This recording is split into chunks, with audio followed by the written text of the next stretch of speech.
Baik, seterusnya kita ikuti lintas langsung dari RTM Sarawak bersama Grace Princiana Chua. Teruskan. Terima kasih Aisyah di Angkasa Puri. Salam hormat dan salam sejahtera. Perkembangan operasi pemadaman tanah gambut dan hutan belukar di Sri Aman sehingga lewat petang semalam hanya 0.2 hektar kawasan di kampung STC yang masih terbakar. Pengarah Bomba dan Penyelamat Sarawak, Khairuddin Rahman menjangkakan kebakaran di kampung STC dapat dipadamkan sepenuhnya melalui operasi yang berterusan sehingga ke 11 malam. Khairuddin dalam kenyataannya memberitahu pasukan pemantauan turut ditugaskan untuk mengelak pencerobohan dan perbuatan khianat selain meminta pemilik tanah untuk bertanggungjawab menjaga kawasan tanah mereka.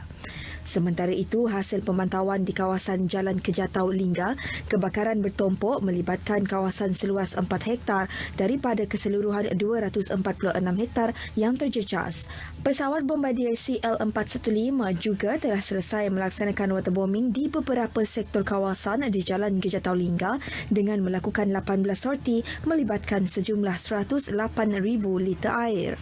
Operasi di kedua-dua tempat semalam melibatkan kekuatan anggota seramai 40 orang dari pasukan bomba, Angkatan Tentera Malaysia dan Angkatan Pertahanan Awam serta 6 buah jengkaut, 2 buah prime mover iaitu jentera pengangkut air dan 2 buah jentera pemadam api FRT. Operasi memadam kebakaran hutan menggunakan kaedah waterbombing di Sri Aman menggunakan pesawat bombardier mencapai objektif. Ketua Pengarah Operasi Agensi Penguatkuasaan Maritim Malaysia APMM Laksamana Madya Maritim Datuk Muhammad Zubil Maksum berkata, menerusi operasi 2 hari, pesawat jenis CF-4 bombardier telah menjatuhkan sejumlah 210,000 liter air ke kawasan yang terjejas. Laksamana Madya Maritim Datuk Muhammad Zubil turut mengakui terdapat kesukaran yang dihadapi pihaknya dengan aset laut digunakan atas sungai. This aircraft sepatutnya dia scooping di laut luas, but this one dia scooping di sungai. Di sungai tu you got to be really focused. Dalam satu sidang media di Pangkalan Udara TUDM Kuching, beliau menjelaskan ini merupakan operasi bombardier kedua di Sarawak tahun ini selepas operasi pemadaman hutan di Miri pada Ogos lepas.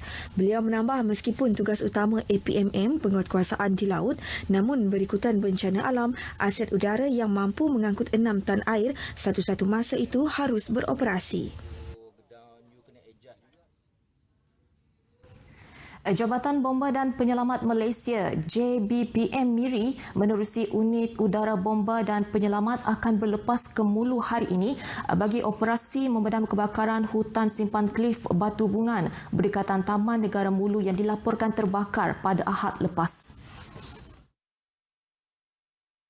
Ketua Jabatan Bomba dan Penyelamat Malaysia JBPM Zon 6 Miri Penguasa Kanan Bomba 1 Lau Poh Kiong memberitahu kebakaran hutan melibatkan trail klif Batu Bungan, laluan sungai ke Clearwater dan trail ke Lagang Caves Mulu itu terletak di hadapan sebuah perkampungan kaum Penan Batu Bungan Mulu.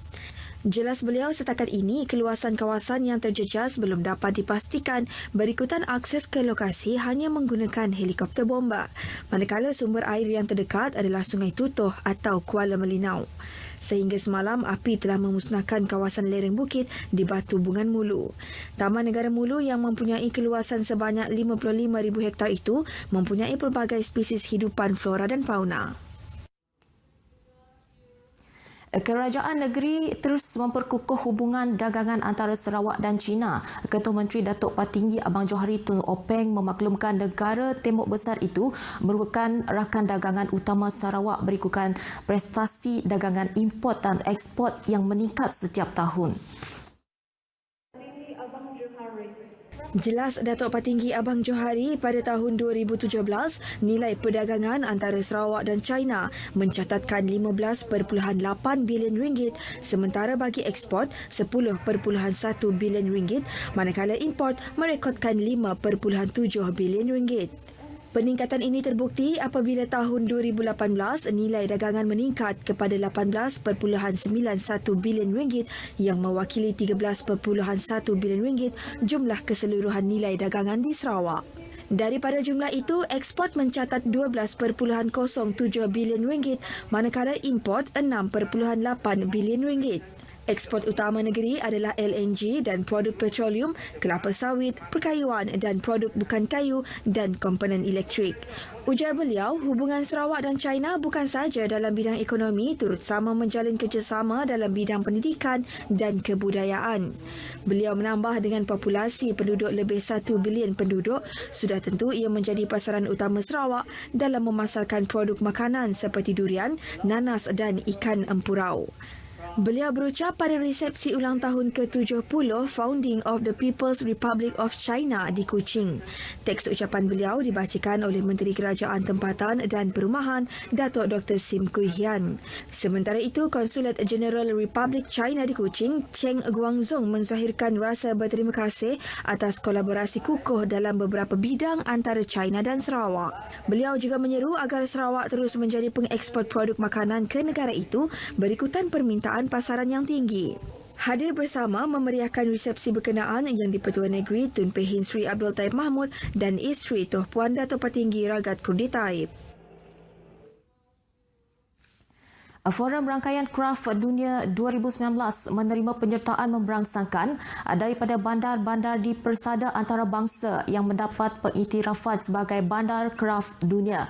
Menjelaskan perkara itu dalam sidang media di Kuching, Wakil Kementerian Pelancongan Kesenian, Kebudayaan Belia dan Sukan berkata setakat ini sebanyak 15 bandar daripada 7 negeri telah mengesahkan penyertaan mereka pada forum yang akan berlangsung pada 8 hingga 10 hari bulan depan di Kuching. Forum itu diadakan bersempena dengan 9 Biennial World Eco-Fiber and Textile WEHT Forum 2019 Exhibition and Fashion Show. 4 subjek akan dibincang sepanjang forum itu iaitu kraft dan pelancongan, pendidikan, pemulihan budaya dan pemasaran. Dengan pelbagai pengkhususan dalam kalangan bandar-bandar kraft dalam Bandar Kraft Dunia wilayah Asia Pasifik, ia memberi potensi besar bagi kerjasama antara bandar-bandar terlibat yang mempunyai hasil kraft yang sama. Justru itu adalah diharap penggiat seni kraft tempatan dapat menggunakan peluang yang ada dengan mewujudkan jaringan kerjasama antara delegasi yang terlibat dalam forum itu. Forum tersebut juga sekaligus mempromosi Bandaraya Kuching yang diiktiraf sebagai Bandar Kraft Dunia. Dalam perkembangan lain, Kementerian Pelancongan, Kesenian, Kebudayaan, Belia dan Sukan berharap Belanjawan Negara 2020 yang akan dibentangkan pada bulan depan akan membawa berita baik untuk Sarawak. Sebagai menteri yang bertanggungjawab, katanya, ia menjadi harapan agar belanjawan kali ini akan memperuntukkan bajet bagi mempromosikan Sarawak dalam mengembangkan budaya serta membangunkan infrastruktur pelancongan.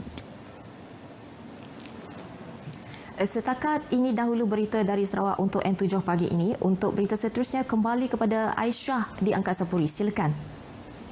Baik, terima kasih rakan-rakan penerbitan dari Sarawak.